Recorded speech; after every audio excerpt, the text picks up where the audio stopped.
Alors Antoine, tu as 10 minutes pour me parler des web apps. Ouais, bonsoir à tous. Bon alors 10 minutes ça va être très court, la dernière fois que j'ai parlé de ça, ça prenait 40 minutes. D'abord qui suis-je, c'est toujours mieux. Donc moi je suis étudiant en dernière année à l'NCMAG, en alternance chez ST Microelectronics. Moi ce qui me passionne c'est comment les gens utilisent Internet aujourd'hui et comment ils rentrent en interaction avec les entreprises. Bon alors je suis beaucoup plus orienté vie privée mais le sujet n'était pas trop approprié pour ce soir, je préfère vous parler des web apps et donc je suis contributeur au projet Mozilla. Voilà, donc ça c'était juste pour dire, je pense qu'on peut cocher geek là. Euh, voilà, donc une petite définition, qu'est-ce qu'une web app? En fait c'est simplement une application, il faut imaginer la même chose que ce qu'on trouve sur Android, sur iOS, sur ce que vous voulez, mais faite en HTML5, CSS3, JavaScript et pas avec le langage de la plateforme. Et techniquement, qu'est-ce que c'est réellement? C'est un site web, n'importe lequel. Vous avez pratiquement tous un site web ici, j'en suis sûr. Bah, votre site web, vous rajoutez simplement un petit fichier manifest.webapp qui va décrire votre site web comme étant une application, et vous avez une application. Donc ça prend 20 lignes. Pour un site web existant, c'est pas plus compliqué que ça. Donc les avantages, le plus gros avantage, c'est que vous développez une fois la technologie, l'application, en utilisant les technologies du web, et ça va être accessible sur n'importe quel device qui a un navigateur internet. N'importe lequel. Donc vous imaginez tout de suite que voilà, le calvaire qu'on voit aujourd'hui pour quelqu'un qui va demander une application, et ben, il va lui en faire une pour iOS, pour Android, pour Symbian, pour n'importe quel device, BlackBerry, Ubuntu, macOS, Windows, voilà, bah là vous avez un site web. Donc à partir du moment où il y a un navigateur installé, bah, c'est bon. Donc ça c'est vraiment l'avantage principal. Le deuxième avantage, c'est que c'est quelque chose qui est vraiment simple d'accès. Le HTML, c'est quand même pas la mer à boire. Même, personnellement, j'ai commencé avec ça quand j'étais en troisième. Je pense que c'est un des langages les plus connus de tous. Et c'est quelque chose qui, voilà, qui est facile à mettre en place. Il n'y a pas besoin d'installer un environnement extraordinaire avec 68 000 outils différents, technologies, etc. Moi, j'ai déjà vu quelqu'un qui me dit, mais non, tu sais développer en Java, bon, bah, c'est bon, tu sais faire une application Android. Une après-midi plus tard, j'étais en train d'essayer de comprendre comment ADB ça marchait, rajouter 50 000 packages qui viennent de partout. Non, c'est pas vrai. À chaque fois, si on veut faire une appli Android ou une appli iOS, c'est un environnement complet à réapprendre, alors que là, c'est juste du HTML et ça marche très bien. Un troisième point, c'est les mises à jour. Vraiment, c'est très simple. On va voir plus tard, il y a deux types d'applications. Il y a celles qui sont packagées, donc accessibles sans avoir un accès à Internet, mais la majorité vont être c'est des sites web, donc il y a besoin d'Internet pour y accéder. Et donc là, c'est simple, vous mettez à jour votre site web, et tout le monde est à jour. Tous les clients qui vont venir se reconnecter, ils auront forcément la dernière version, puisque en fait, les fichiers sont sur votre serveur. Et ça, c'est quelque chose qui est aussi extraordinaire quand on voit la fragmentation des OS type Android en ce moment, où ils s'étalent sur des versions pas possibles, où on ne sait pas ce qui se passe, les applications sont jamais à jour, les gens font jamais les mises à jour. Là, vous faites une seule mise à jour et c'est fait.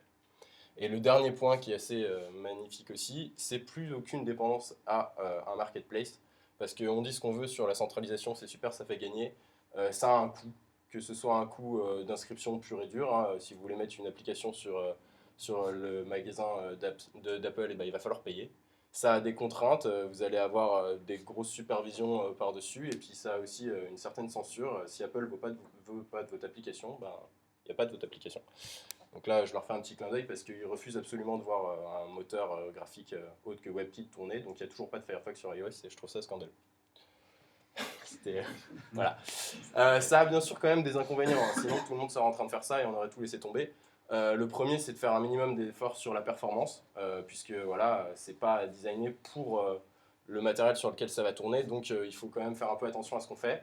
Mais avec voilà, les progressions des compilateurs JavaScript aujourd'hui, si jamais on sait un minimum coder correctement, c'est au même niveau qu'une application Android. Hein. Il ne faut pas imaginer la VM Java et la VM JavaScript, il n'y a pas des différences si extraordinaires que ça, quoi. Java n'est pas devant JavaScript, on peut regarder des benchmarks, mais voilà. Il faut faire attention à la sécurité un minimum, parce que c'est des sites web qui vont être quand même beaucoup plus évolués qu'un site web classique. C'est des sites web qui vont être capables d'accéder à votre appareil photo sur votre téléphone. Donc si on ne regarde pas un minimum ce qui se passe, ça peut faire un peu bondir les gens en se disant attends, s'il suffit que je visite une page pour que le mec il puisse savoir où je suis, accéder à mon Bluetooth, etc. Ça fait un peu paniquer. En fait, on verra que, en tout cas pour mon point de vue, on pourra en discuter plus tard, pour moi c'est plus sécurisé qu'une application Android. Et le Run Everywhere, ça marche partout, je vous dis, il suffit d'un navigateur. En fait, on espère que les autres acteurs vont jouer le jeu parce que techniquement, pour l'instant, ça marche que sous Firefox. Mais bon, vu la concurrence des navigateurs en ce moment, on peut espérer que Chrome, Opera vont jouer le jeu assez rapidement. On verra si Microsoft se décide à le jouer aussi, mais bon, je me fais pas trop d'inquiétude pour ça. Voilà, ils ont quand même bien progressé avec leur dernière version. Un peu de points techniques, voilà le fichier manifeste. Alors, je vous ai mis presque le minimum, même pas en plus, parce que Launchpass, c'est pas minimum, mais en gros, si vous ajoutez ces 13 lignes de code, 12 si on retire le Launchpad et puis des icônes, avec un fichier manifest.webapp, vous avez une application web. Si vous mettez ça à la racine de votre serveur web, c'est pas plus compliqué que ça. Donc là, on voit hein, le nom de l'application, la description, l'icône qui va avec, le développeur, la langue, et puis il y a tout plein de choses qui sont optionnelles mais qui peuvent être intéressantes de rajouter. Donc c'est vraiment le fichier qui va décrire votre application, en fait, la version, si c'est une application packagée ou pas, le cache, si elle est en plein écran, si elle doit être en paysage ou en portrait sur votre téléphone, etc. Les permissions. L'installation, c'est un simple bout de JavaScript qui va l'installer. C'est quelque chose qui est soit insérable sur son propre site web pour être indépendant, sinon on est en train de mettre en place un marketplace pour voilà, centraliser quand même, pour faciliter la recherche des applications. Et ce qu'il faut comprendre, c'est que c'est géré par le navigateur. Donc je vais détailler ça sur les slides suivants. Comment ça se passe vraiment pour l'utilisateur? C'est très simple, je ne sais pas quel navigateur vous utilisez, mais vous avez peut-être déjà vu dans Firefox une pop-up en haut à gauche vous dire par exemple retenir ce mot de passe pour ce site ou ce site demande à accéder à votre géolocalisation. Et ben là c'est pareil, ça va être ce site demande au lieu que ce soit par exemple ce site demande à installer un module complémentaire, ça va être ce site que demande à installer une application. Si vous mettez accepter, vous allez vous retrouver avec votre petite icône sur le bureau ou sur votre téléphone et l'application sera installée à l'intérieur de Firefox. Je précise, j'ai oublié tous les petits liens Tell Me More, en fait c'est des liens directs vers la documentation quand vous pourrez accéder à la présentation. Donc l'accès au matériel, en fait, c'est tout du JavaScript. Et donc on rigole un peu chez Mozilla parce qu'il y avait une pub Apple qui disait on a une application pour ça, quels que soient les usages que vous pouvez trouver, on a une application. Nous on dit ça avec les API en fait. Vous voulez accéder au Bluetooth, on a une API pour ça. Vous voulez accéder, on a une API pour accéder à l'appareil photo. On est en train de développer tout ça parce qu'on en a besoin principalement pour notre système d'exploitation mobile. Il y a des API pour tout vraiment. Donc là je mets le vibreur, vous verrez ça en détail. Alors comment ça se passe vraiment parce qu'une API JavaScript c'est bien beau. Un exemple sur Android, il faut imaginer une web app qu'on a accepté d'installer dans Firefox. Donc en fait, il va y avoir 4 niveaux. Il va y avoir l'application qui va parler avec Firefox, ou le navigateur quand ils auront tous accepté. Le Firefox qui va parler avec l'OS et la gestion des permissions Android, et Android qui accède au téléphone. Donc ce qui va se passer, c'est que quand vous allez installer Firefox, Firefox va demander énormément de permissions. Vous avez peut-être remarqué ça et vous trouvez ça peut-être un peu bizarre. En fait, il va demander d'accéder à la caméra, au Bluetooth, etc. Et il va faire l'intermédiaire. Donc quand une application web a besoin d'accéder à la caméra, au lieu de demander à l'installation même de l'application j'ai besoin de telle permission, il va le demander à l'usage. Donc si vous utilisez par exemple l'application HTML5 Facebook, et que vous l'installez, par exemple, si on fait une comparaison entre l'application HTML5 et celle native Android, celle native Android va vous demander toutes les permissions à l'installation, même si par exemple vous donnerez jamais la géolocalisation sur Facebook parce que vous êtes contre ça pour la vie privée, etc. Eh bien, c'est soit vous acceptez toutes les permissions pour l'application, pour Android, soit vous refusez d'installer l'application. Alors que là, l'application est installée par défaut sans aucune permission. Et à chaque fois qu'elle va avoir besoin de faire quelque chose, accéder à l'appareil photo, au Bluetooth, au vibreur, à ce que vous voulez, envoyer un SMS, elle va demander la permission. Avec bien sûr la possibilité de retenir le choix par défaut.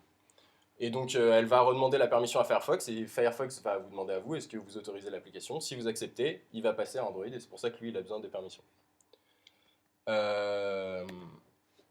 Voilà, donc pour faire une petite ouverture en remarque, on se rend compte qu'en fait la couche Android elle n'est pas forcément utile. Et du coup on a dit bon bah ça sert à rien en fait ce système d'exploitation au milieu puisque maintenant les web apps sont capables de faire tout. Donc nous ce qu'on va faire, c'est qu'on va faire un système d'exploitation avec juste le moteur de rendu qui va communiquer avec les web apps. Et puis voilà, ça ira très bien comme système puisque finalement on a juste le kernel minimum, donc ça s'appelle la couche longue, qui va parler avec le matériel.